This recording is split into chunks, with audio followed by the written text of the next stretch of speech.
Glória a Deus, graças a Deus. Saúde a todos com a paz do Senhor Jesus. Os podeis assentar.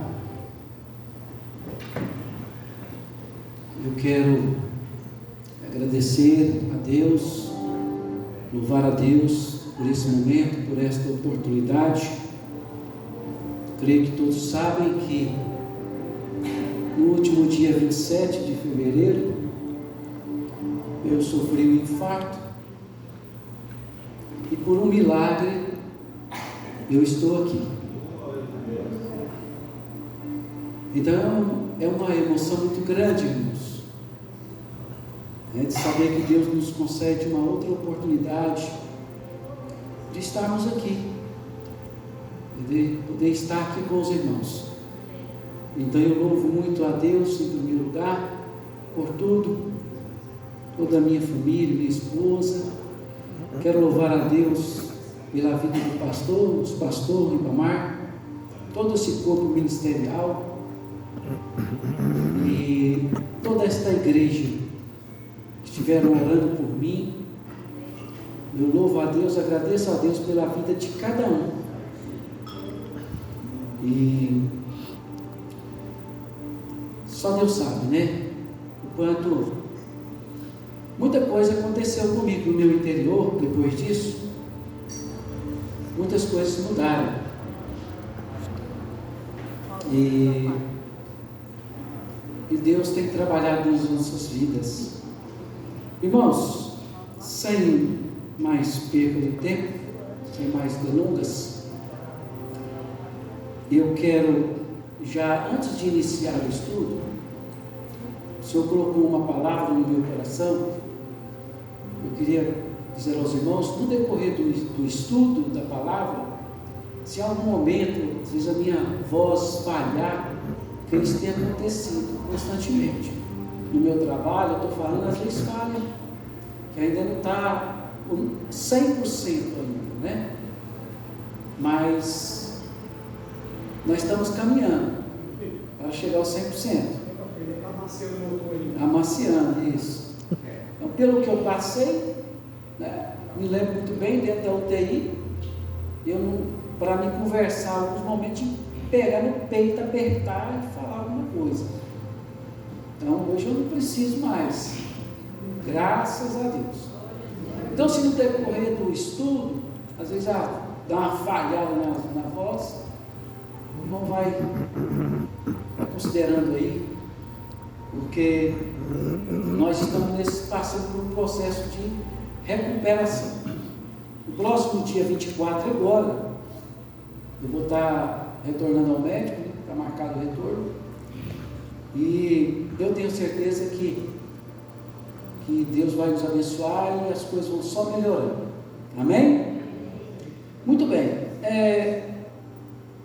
Eu fiz questão de colocar, eu gosto muito de colocar tema nos estudos, em pregações. Particularmente gosto muito, acho muito importante, porque uma mensagem ela tem que ter começo, meio e fim.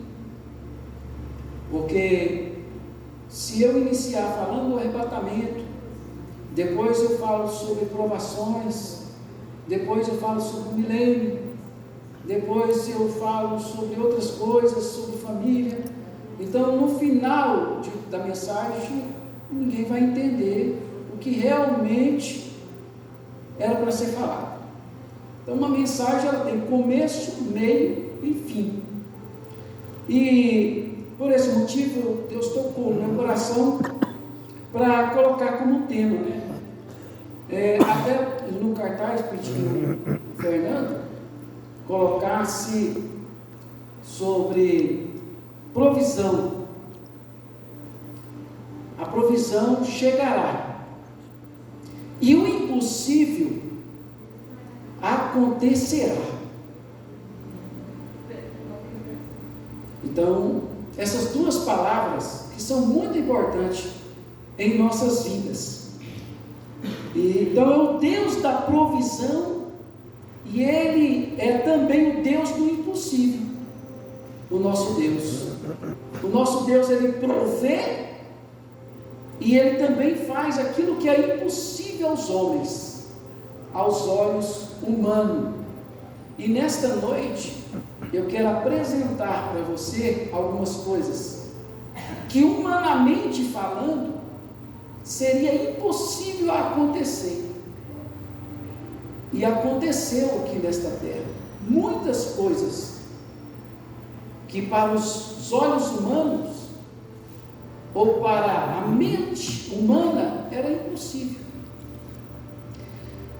Para nós, eu fiz aqui um meu rascunho, para nós iniciarmos esse estudo, nós precisamos entender, antes de tudo, que tudo aquilo que nós passamos aqui nesta vida, neste mundo, eu digo sobre sofrimento, sobre os choros de tristeza, de amargura, às vezes um choro de desespero, às vezes você vê uma pessoa chorando em desespero, a alma dessa pessoa está amargurada.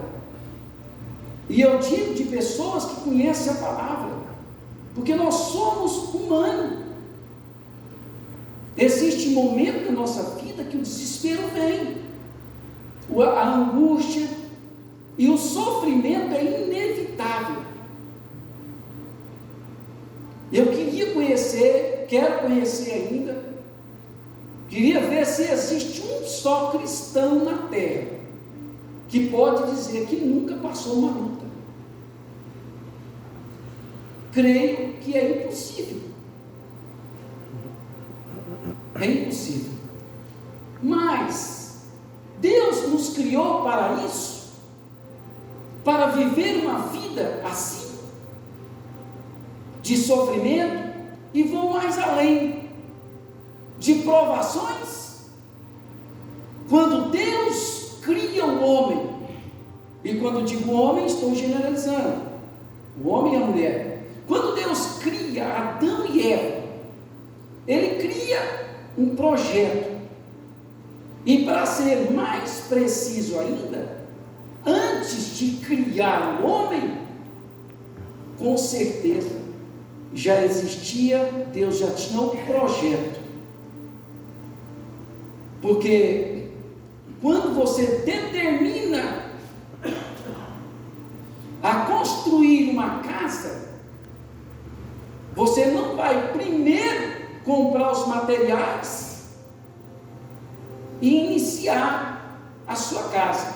Primeiro você tem um projeto. Primeiro é o projeto. Por quê? Porque através do projeto você vai arquitetar como vai ser aquilo que você quer. A diferença de Deus com a criação do homem é que Ele não precisava de projeto para criar o homem.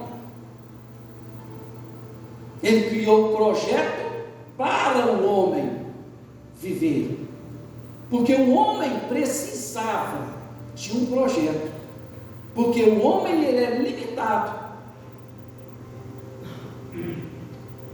E quando Deus cria um projeto, quando nós olhamos lá no início da criação, nós vemos que o projeto de Deus na vida do homem aqui na terra é de viver uma vida de mansidão, uma vida saudável, uma vida amigável, uma vida com amor uns com os outros, sem traição, sem dor, sem mágoas, sem ressentimentos, sem qualquer coisa negativa. O projeto de Deus era esse.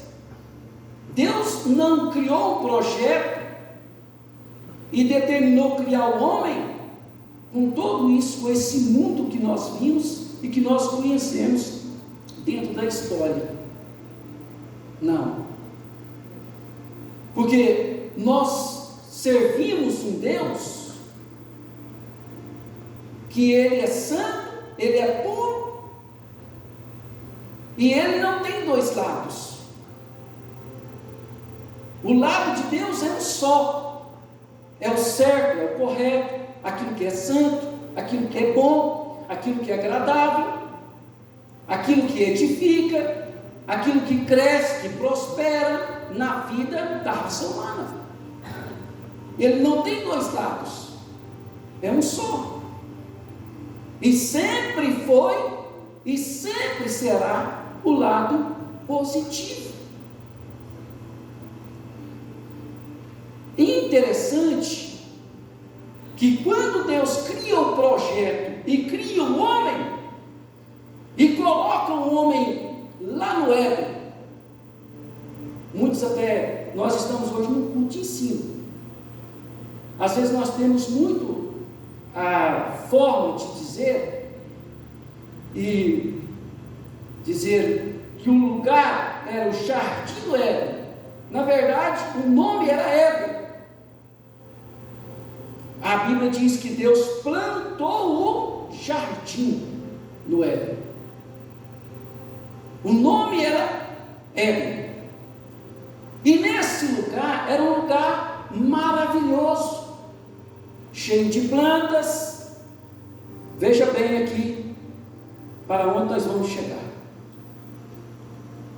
O homem e sua esposa poderiam andar tranquilamente sobre aquele lugar verdejante, com água, não lhe faltava água, não faltava comida.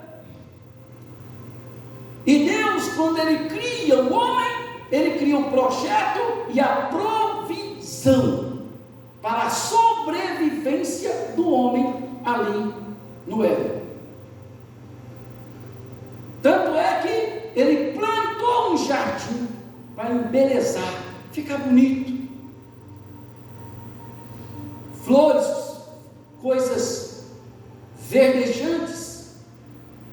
Isso é uma coisa que está tão ligada ao ser humano, que quando a gente sai da nossa rotina e queremos descansar, nós queremos um lugar verdejante. Quando nós olhamos uma mata toda verdejante, e quando às vezes termina ali o período de chuva, fica aquela mata toda verde, aqueles lugares verdes, as flores se debruxando, mostrando a sua beleza, mostrando a força da natureza. A natureza pode transformar o ambiente completamente. Onde era seco, está verdejante, fica lindo. Então o homem estava ali vivendo no início uma vida assim, podia caminhar tranquilamente. Interessante que a partir do momento que o homem desobedece a Deus, até na natureza começa a mudar. Até na natureza começa a mudar. O que muda? Já começa a nascer coisa, fazer parte da natureza que não fazia. Sabia disso? Eu não sei se o irmão Rabo está aí na mesa, tá? Vou precisar um pouquinho da sua ajuda. Vamos ver o que está escrito em Gênesis capítulo 3 e o versículo 18. Vamos ver o que mudou? Espinhos e cardos também se produzirá, e comerás a erva do campo. Aqui nós vimos que antes do pecado nem espinho tinha no meio da mata. Mas quando o homem peca, depois se você vê o texto, o contexto, você vai ver lá no texto, você lendo todo o texto, você vai entender que isso acontece a partir do pecado. Já começa a dificultar. A própria natureza demonstra a sua tristeza, indignação. Hoje, né? Hoje nós vimos muitos através dos meios de comunicação, televisão, rádio, internet, o povo sempre diz uma frase, uma coisa que é muito certa, devido à situação hoje, a forma, o que estão fazendo com a natureza. O povo diz: a natureza cobra. Tantas coisas que têm acontecido hoje, por aí, devido o homem estar desmatando, tentando destruir a natureza, para poder se beneficiar. E a natureza mostra a sua indignação.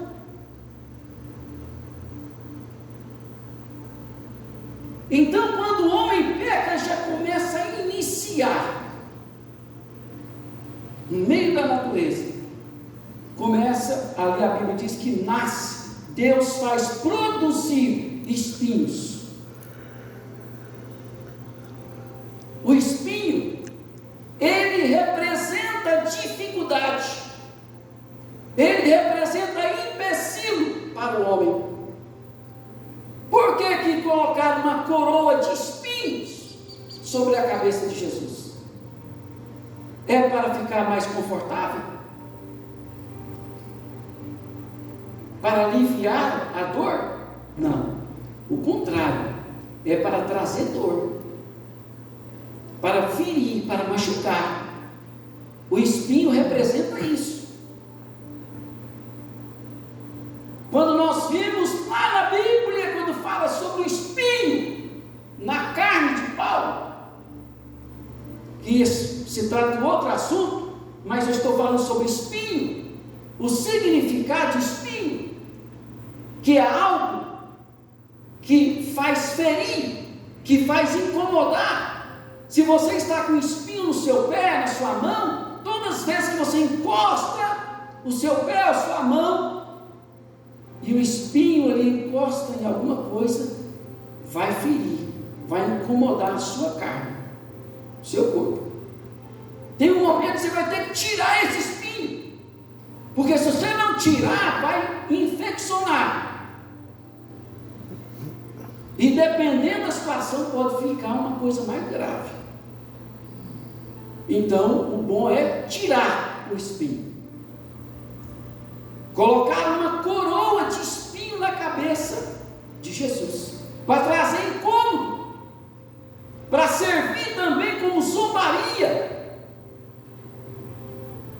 Eles ficavam ali com ironias, porque Jesus se apresentava, falava como rei dos judeus. Então eles dizem: então todo rei tem uma coroa. Uma maneira para menosprezar, para diminuir.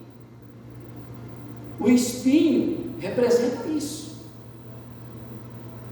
Então, quando Deus faz produzir espinhos no meio a natureza, já começa a iniciar ali trazendo dificuldades. A natureza mostrando a sua tristeza com o pecado. Aleluias. A raça humana não só foi consumida por causa da misericórdia de Deus. O homem pecou, desobedeceu a Deus. Deus poderia muito bem destruir, aniquilar, exterminar. Estava no início.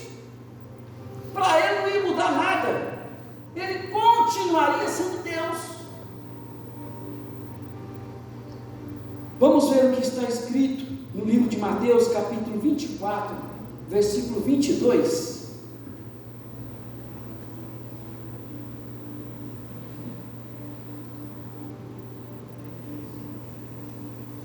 E se aqueles dias não fossem abreviados, nenhuma carne se salvaria.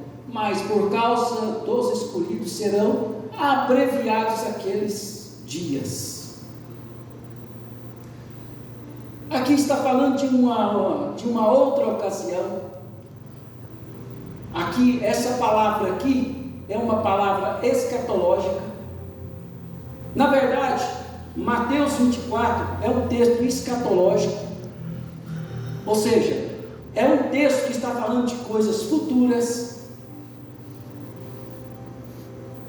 mas a misericórdia de Deus é tão grande,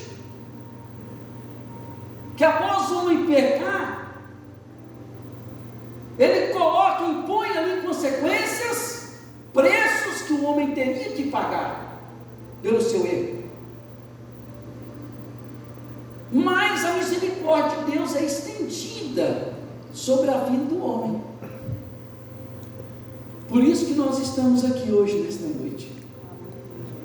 Porque se não fosse a misericórdia de Deus, nenhum de nós estaríamos aqui hoje. Aleluias. Mesmo depois de ter o homem desobedecido a Deus no Éden, a misericórdia e a provisão de Deus é demonstrada e exposta por Deus continuamente.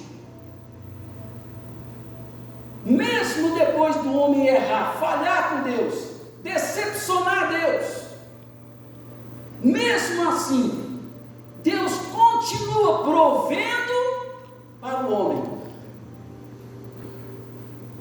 Deus continua. Quer ver uma coisa aqui? Existe uma passagem, qualquer criança conhece sobre ela, mas ela esconde algo tão importante que nos ensina. Quer ver o que é? Livro de Gênesis, capítulo 6, do versículo 13 ao 17. Então disse Deus a Noé: o fim de toda a carne é vindo perante a minha face, porque a terra está cheia de violência, e eis que os desfarei com a terra. Faz para ti uma arca. Preste bem atenção aqui agora. Veja bem, talvez você nunca reparou num detalhe aqui. Já leu centenas de vezes. Mas tem uma coisa aqui que nos ensina, nos mostra o quanto Deus, Ele provê as coisas na vida do homem. Faz para ti uma arca de madeira de gofre.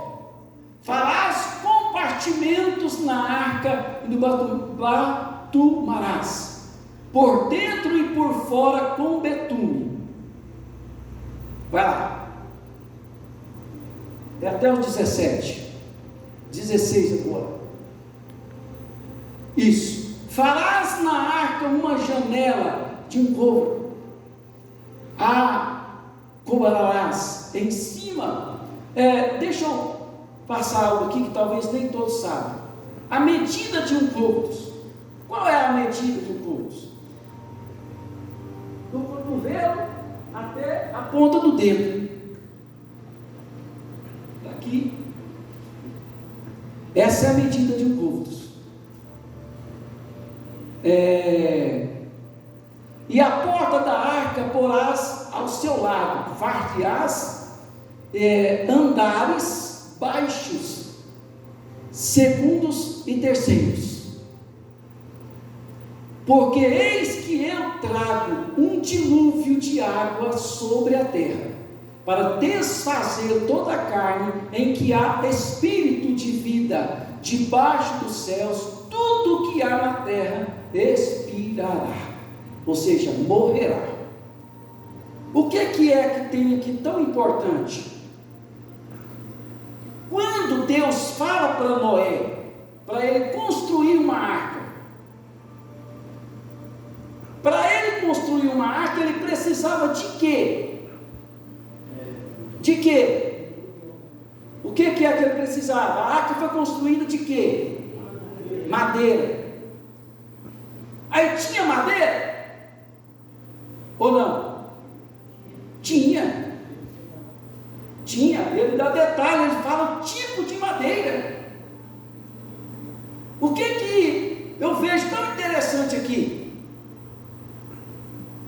Quando Deus te fala, te diz, ou te ordena, ou te orienta, ou te fala para que você execute uma missão, ou faça isso ou aquilo, os ingredientes, ou o material, a matéria-prima, ela está exposta sobre os seus olhos. Deus nunca vai te pedir algo que não está no seu alcance, que você não consiga aquilo que precisa ser usado para construir ou fazer aquilo que Ele pediu. Estão entendendo? Quando Deus fala para Noé construir uma arca, Ele dá detalhes, a medida e de que é para construir a arca. Ele não diz: Noé, você tem que dar um jeito de arrumar uma forma, tá? Para você e sua família se esconder, porque eu vou enviar um dilúvio. Não. Você vai construir uma arca de madeira, a tal madeira, com tantos andares, compartimentos. Ele detalha tudo. Ele só diz: você vai fazer. Agora a matéria-prima estava ali, ó, de frente, na frente de Noé. Era ele pegar, derrubar a madeira e começar a tirar todas as medidas.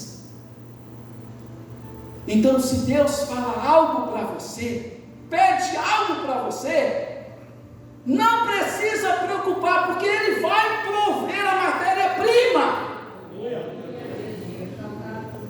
Compreende? Ele vai prover. Às vezes Deus pede algo para nós, mas como que eu vou fazer isso ou aquilo? Da onde eu vou tirar? Não te preocupe, caminhe, vai adiante. Lembra que Moisés, lá de frente com o mar, ele orava a Deus, como que vai fazer? E Deus fala para ele, até uma palavra de advertência: por que clamas a mim, Moisés? Manda o povo caminhar. Eu já falei, vai, caminha. O livramento eu vou dar. O que precisa é caminhar, mas para caminhar tem que ter fé, tem que ter coragem, tem que ter determinação. É isso que está faltando na vida de muitos. A matéria-prima está exposta sobre os seus olhos.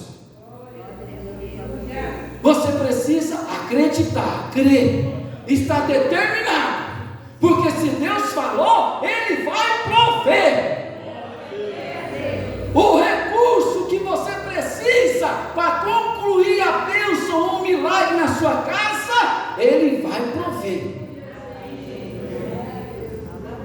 Você precisa somente crer. Eu vou adiantar aqui porque tem muita coisa. Muitos não conseguem entender acerca das provações ou sinais que Deus nos mostra. Tais pessoas precisam de uma mudança interior, ou seja, na alma, no espírito e no corpo.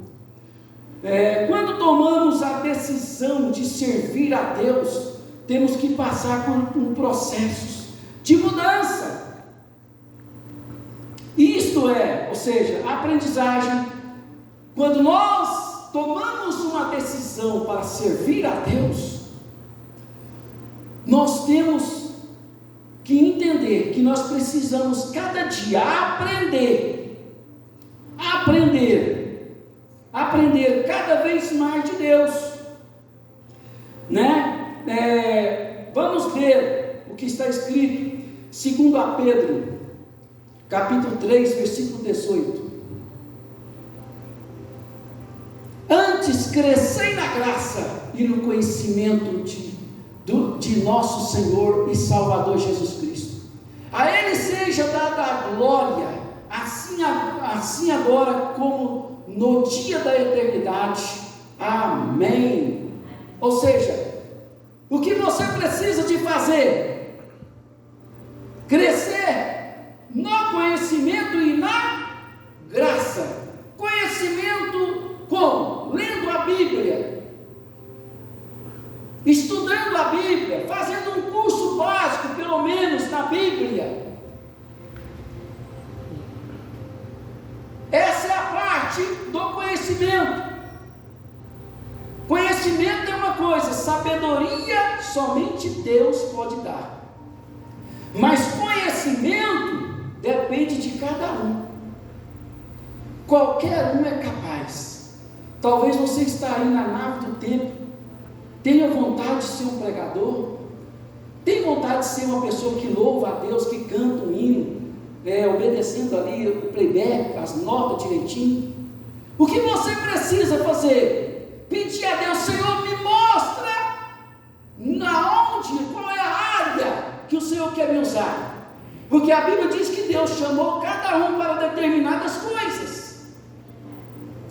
Então você busca de Deus, fala: Senhor, me mostra, porque eu quero ser útil na tua casa, na tua obra, porque fazendo assim, o Senhor vai estar provendo tudo na minha casa, na minha família, na vida dos meus familiares, na minha igreja. O Senhor vai prover, e aquilo que é impossível aos meus olhos, o Senhor vai contemplar, o Senhor vai realizar.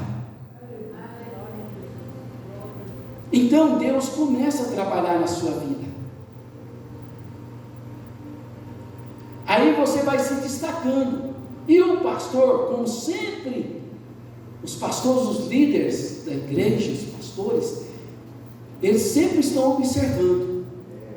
Quando uma pessoa vem cantar, ou vem dar uma palavra, ou talvez até uma mensagem, algo assim, e ele começa a demonstrar, e Deus quer ali, toma aquela pessoa numa palavra, o pastor olha e o Espírito Santo começa a conectar, fala: olha, está vendo essa pessoa aí, esse irmão, essa irmã, esse servo, ou essa serva? Pois eu quero usar essa pessoa nessa área. Então começa a trabalhar na vida dessa pessoa, separa ela aí, coloca ela para falar mais, ou para louvar mais, ou para fazer algo dentro da igreja. Tem pessoas que é um excelente diácono, mas ele nunca vai ser um presbítero, porque Deus chamou para ser diácono. Aí alguns pensam: mas diácono é uma posição muito pequena. Você já viu um corpo ministerial sem diácono? Não existe. Você já viu um corpo ministerial sem um presbítero? Não existe. Um corpo ministerial sem um evangelista? Não existe. Um corpo ministerial sem pastor? Não existe. O importante é que você esteja fazendo algo para Deus. O nível da posição para Deus não importa. Naquilo que Deus te chamou, Ele vai te capacitar e você vai fazer com excelência. O seu trabalho aqui, ele vai fazer diferença.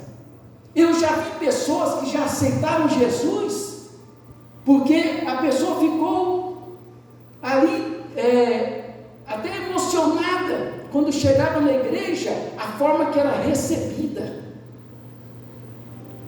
A forma que essa pessoa era recebida e conduzida para dentro do templo. A pessoa ficou sem palavras.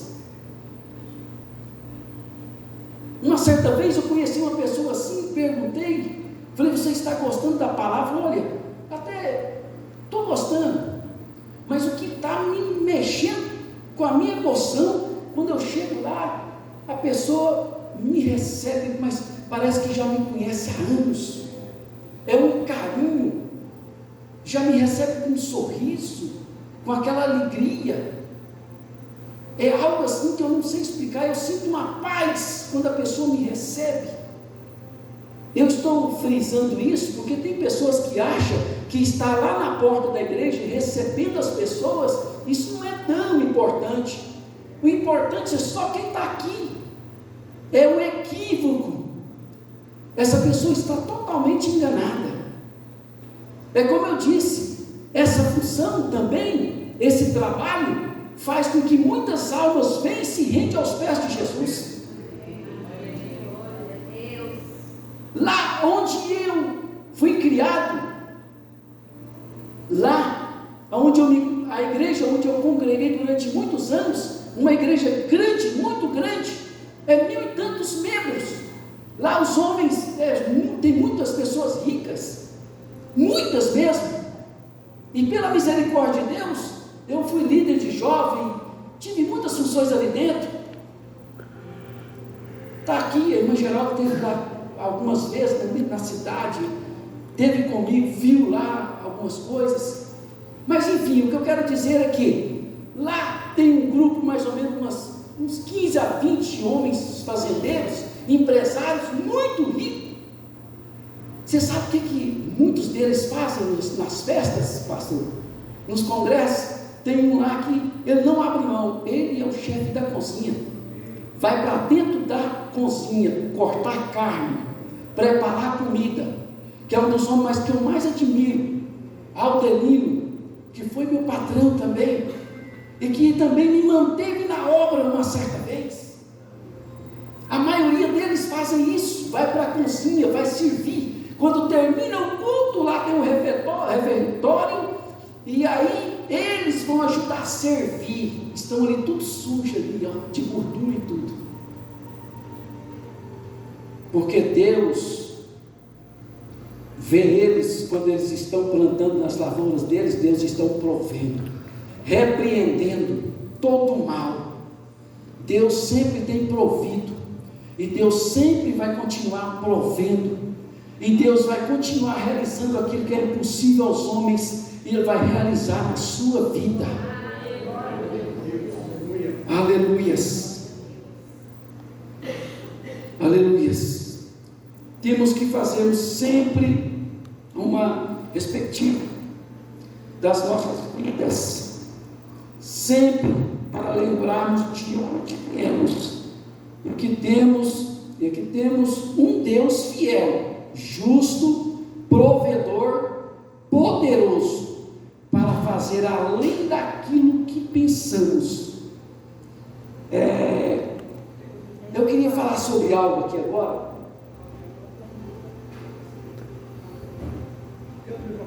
Tem. Não está.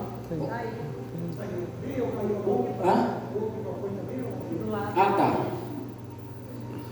Deixa eu dizer uma coisa aqui, algo que eu já disse aqui uma certa vez na igreja, mas eu acho que foi na escola dominical, e eu creio que 90% dos irmãos que estão aqui não sabem. Vocês sabiam que uma certa vez algumas mulheres na época de Moisés, e elas perderam o seu pai, e seu pai, ele tinha bens, e naquela época, os bens, quando uma pessoa, um pai de família falecia, morria, somente filhos homens podiam herdar a herança.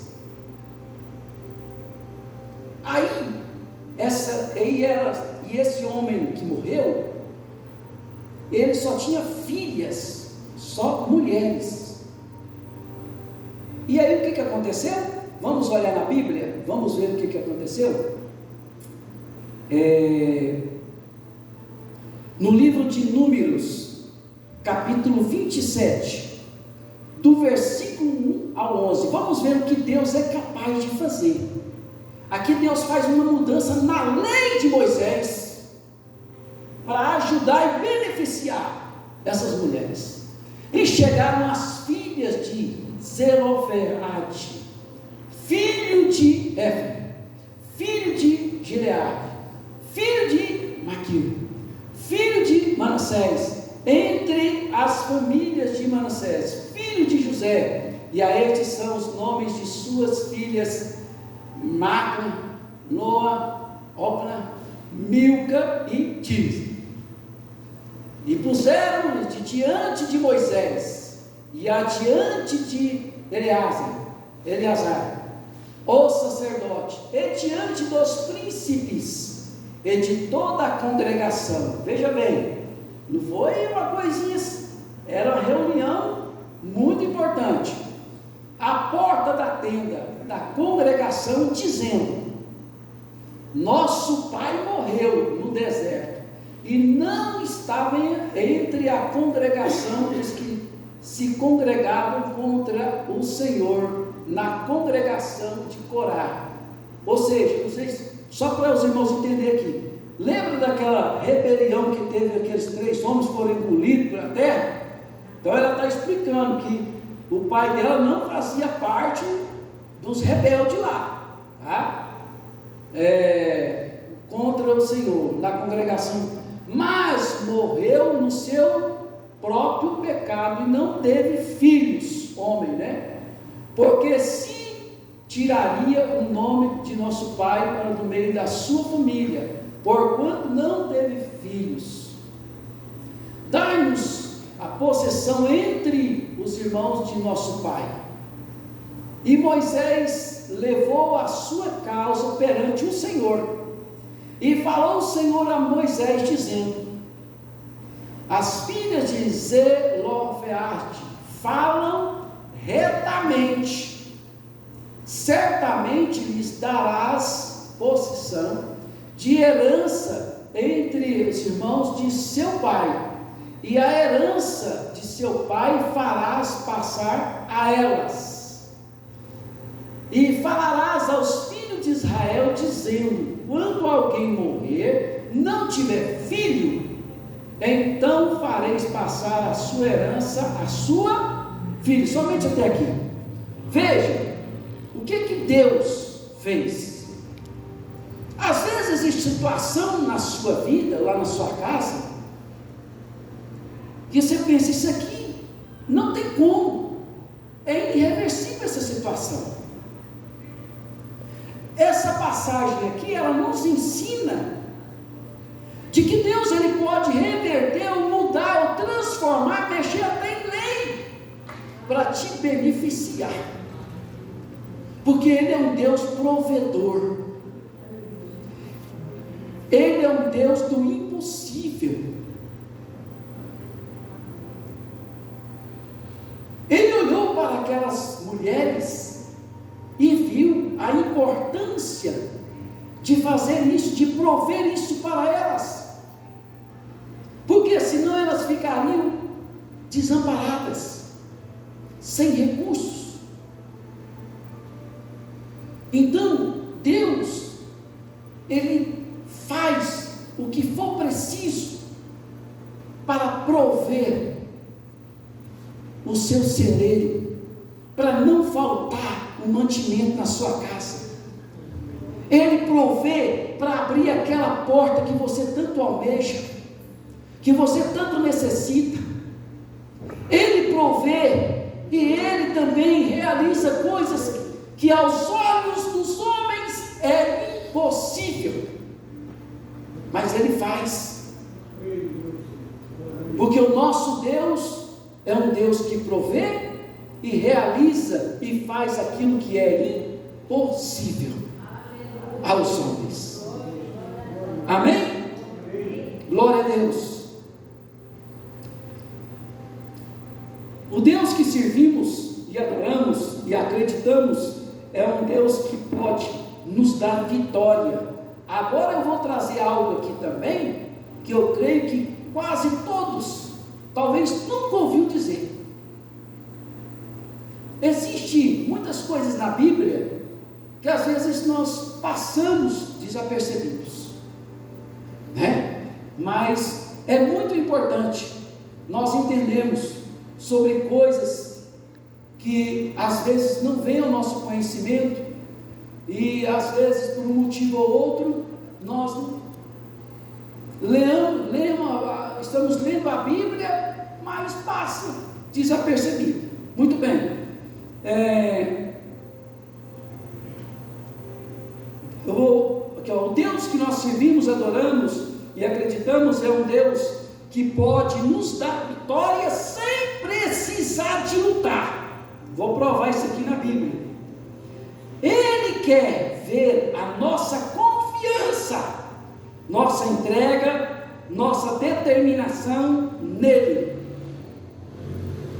Sabia que existe algo na Bíblia, e nós vamos ler agora, de uma certa vez, que o povo de Deus estava numa situação difícil e tinha que enfrentar uma guerra, e não era fácil essa guerra, e Deus alerta ali o rei naquela época, e faz o povo ficar todo preparado para a guerra, e o povo é conduzido para guerrear, pastor Edilson. Mas quando o povo chega lá na arena da batalha, o que aconteceu? O povo, o exército, os inimigos estavam todos mortos. Mas como assim? A Bíblia diz que Deus enviou um anjo, e esse anjo matou 185 mil homens. Aleluias! Você está aqui agora na casa do Senhor.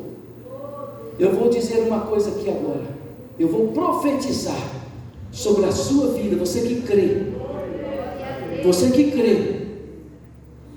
Se existe algo que você precisa, que aquilo seja derrubado, que venha cair por terra, mesmo que você pode pensar que é impossível, fala com Deus agora. Senhor, envia um anjo agora lá de guerra e coloca por terra esse mal. Eu estou falando de um anjo que matou 185 mil homens. Vamos para a Bíblia, no livro de, deixa eu ver aqui, no livro de Isaías, capítulo 37, do versículo 36 ao 38, nós não vamos ler todo o texto, para ganhar tempo. Então saiu o anjo do Senhor, e feriu no arraial dos assírios a 185 mil, e quando se levantaram pela manhã cedo, eis que tudo era corpos mortos. Esse é o Deus que você serve, meu querido. Esse é o Deus que você serve. Aleluias. Ele até às vezes te prepara para uma guerra que você acha, que você pensa, essa luta não tem como, mas quando você chega na arena para lutar, Ele já lutou por você, Ele já venceu a batalha, os inimigos já caíram por terra. Esse é o Deus do impossível, é o Deus que provê. Aleluia. No livro de Efésios a Bíblia fala sobre armas espirituais. Essas armas estão sobre a sua vida. Você precisa só preparar e colocar essas armas em ação, para que você vença todas as lutas contra o inimigo da sua alma.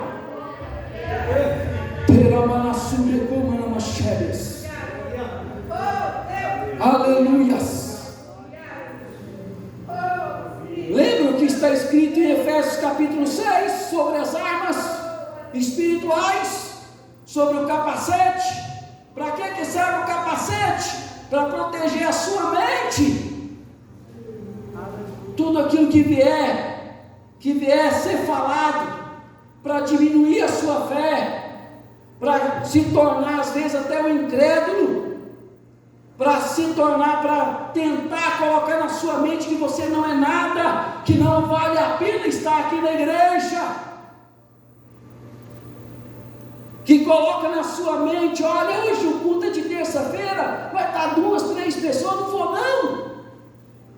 O capacete espiritual, quando você usa ele, aquele lá de Efésios capítulo 6, quando alguém diz isso, fala, olha, isso aí não entra na minha mente não.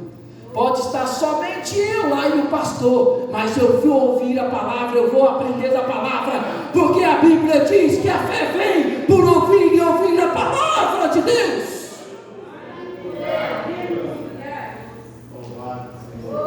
Vou dizer uma coisa, como eu disse, nós estamos no culto de terça-feira. Existe uma forma que muitas pessoas dizem, por falta de conhecimento, não tem nada a ver, mas nós estamos aqui para aprender.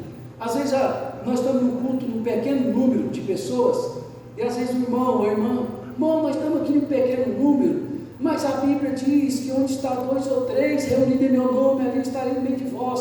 Não é isso o sentido do versículo. O versículo que está falando isso não se trata sobre isso, porque se fosse isso, a própria palavra entraria em contradição. Por quê? Você não é templo e morada de Deus? Se você estiver sozinho no meio de uma mata, no meio do mar, Deus não vai te ouvir? Se você falar com Deus, Ele não vai te ouvir? E por que tem que estar 2 ou 3?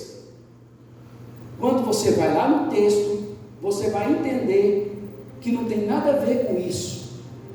Jesus estava dizendo aos discípulos naquela época, eles resolviam as causas, era realizado, vamos dizer hoje, reunião ministerial, as reuniões ministeriais, reuniões de obreiro, para ajudar o povo.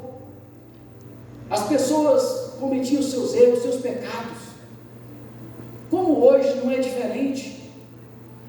Então, e os discípulos estavam em uma grande missão, e às vezes se dispersavam, porque um tinha que estar num lugar, outro tinha que estar no outro, e tinha um momento que eles estavam em muito pequenos números, para poder resolver, e toda reunião que é realizada, ela tem que ter pelo menos 2 pessoas. Por quê? Porque o que está sendo tratado precisa de pelo menos ter uma testemunha. Por isso Jesus disse, onde estiver 2 ou 3 de vocês reunidos em meu nome, ali eu estarei no meio de vós. Não tem nada a ver com cultos, nada a ver. Aqui, se o pastor estiver ministrando, tiver uma só pessoa ouvindo, Deus estará falando.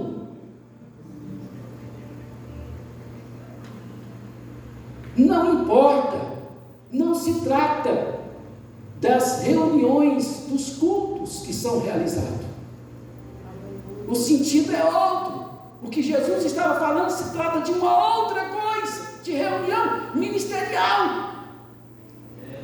Tem como, pastor Ribamar, o senhor fazer uma reunião aqui de obreiro, só o senhor? Impossível. Então vamos realizar uma reunião. Digamos que tem alguém aqui, após o culto, chega e quer falar com o pastor. Aí o que vai acontecer? O pastor imediatamente, com certeza, ele vai chamar o pastor Edilson, ou talvez vai me chamar, porque ele vai precisar pelo menos de mais uma pessoa para servir como testemunha. Então Jesus, ele enfatiza isso, ele orienta os discípulos. Então vocês não preocupem com números, não precisa estar os 12, mas onde estiver 2 ou 3, a partir desse número já estou ali e vou honrar vocês. Agora no culto pode ter uma só, que Deus está presente. Amém? Amém. Glória a Deus. Deus sempre cuidou e proveu para o seu povo. Vamos ver o que está escrito no livro de Êxodo, capítulo 13, versículo 21 e 22.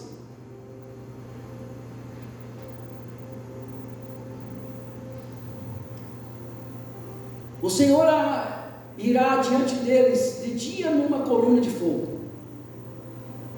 Aliás, deles, de dia numa coluna de nuvem, para os guiar pelo caminho, e de noite numa coluna de fogo, para os guiar para que caminhassem de dia e de noite. Uma passagem muito conhecida. Já imaginou o povo caminhando no deserto? segundo os grandes estudiosos, em torno de cerca de 40 anos, né, pastor? 40 anos. Já imaginou no período da noite, se não tivesse nada para aquecer, clarear, iluminar ali o povo? Que situação seria? Mas nós servimos um Deus, e o povo hebreu, o povo de Israel, sempre serviu um Deus que provê. Então Deus mandava uma coluna, quando chegava a noite, uma coluna de fogo. Não era uma lamparina, não era uma velhinha foguinha à toa, não, era uma coluna que clareava tudo. Ninguém andava no escuro, não. E quando chegava o dia no deserto, que o sol é castigante, Deus mandava nuvem para amenizar o calor, para aquecer, para refrescar. O que eu aprendo com isso? Na nossa vida, o que nós podemos levar para a nossa vida sobre isso? Nos momentos de aflição, que você pensa que está escuro, que você não consegue mais, você não consegue enxergar uma luz. Eu estou falando no sentido espiritual. Quando você está passando por uma turbulência, uma luta, e você não vê saída, Deus vai estar provendo e mandando uma coluna de fogo para clarear os seus caminhos, a sua vida espiritual. Ele vai guiar a sua alma, o seu espírito, o seu corpo. Aleluias. E mesmo durante o dia, às vezes o sol está castigante. Mais uma vez eu repito, estou me referindo no sentido espiritual. Mesmo em pleno dia, mesmo em situação que você pensa que está sob controle, de repente você percebe que você perdeu a gerência, a direção de tudo. Não preocupe, não esquenta a cabeça, não. Deus vai mandar uma nuvem sobre a sua alma e vai refrescar, e vai trazer um frescor, um alívio sobre a sua alma, para orientar a sua alma o caminho que você deve seguir. Aleluias.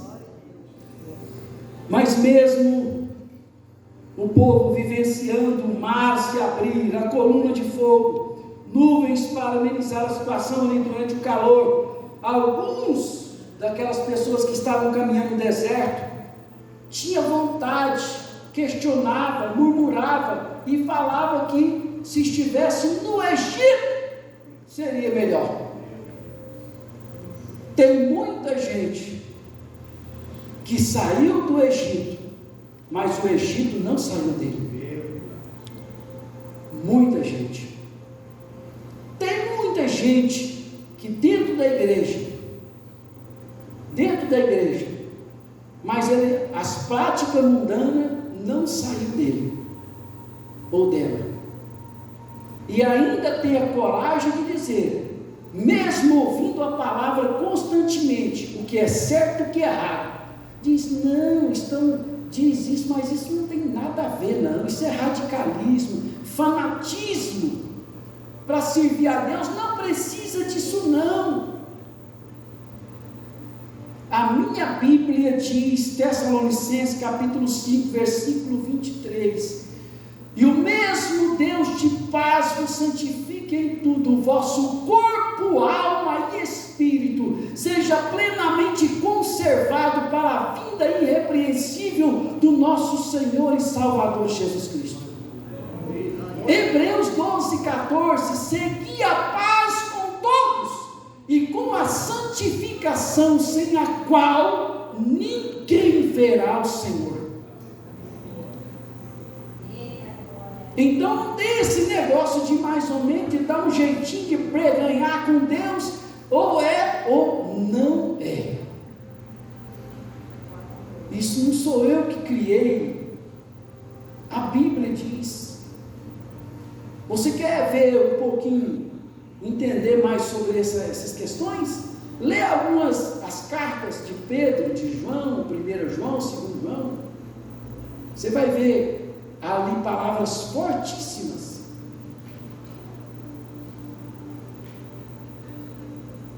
o homem é mentiroso, é cada palavra forte. O homem tem a tendência para o mal. Mas quando o homem está ligado no mundo espiritual de Deus, é diferente. Aí é diferente.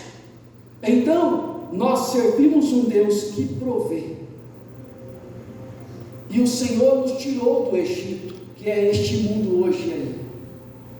E nós estamos aqui hoje, servindo um Deus que provê e que realiza aquilo que é impossível aos olhos humanos. Por isso, é mais do que motivo para cada um de nós agradecermos a Deus por esse momento, por esta oportunidade, pela nossa família, pelos nossos familiares, pelo nosso emprego, pela nossa saúde, por tudo que Ele tem feito. Amém? Queria fazer uma oração neste momento.